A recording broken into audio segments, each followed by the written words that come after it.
Здравствуйте, друзья! С вами Ирина Воловик. Сейчас речь пойдет о простом, но очень эффективном средстве от сухого и застарелого кашля. Лечение медицинскими препаратами имеет огромное количество побочных действий, поэтому и предлагаю вам это средство. Для его приготовления нужно молоко. Молоко желательно брать цельное, не пастеризованное. А еще лучше молоко козье, потому что оно само по себе является очень лечебным продуктом. Нужна сода пищевая и мед натуральный.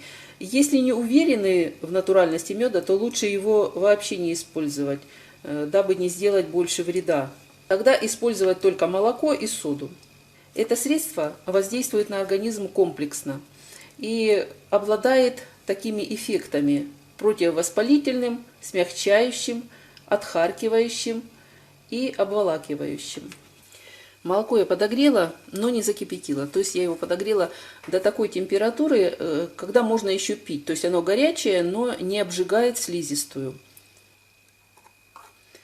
Беру пол чайной ложки соды пищевой и высыпаю в молоко. Размешиваю. Сода при взаимодействии с молоком немножко пенится, поэтому не наливайте никогда полную слишком чашку молока, иначе убежит пена. Средство от сухого кашля готово, и его нужно довольно быстро выпить маленькими глотками, чтобы оно не успело остыть. Мед при этом используем в прикуску, если, конечно, он у вас натуральный.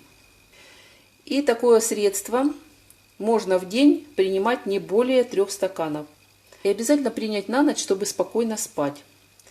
Курс лечения зависит от степени тяжести заболевания.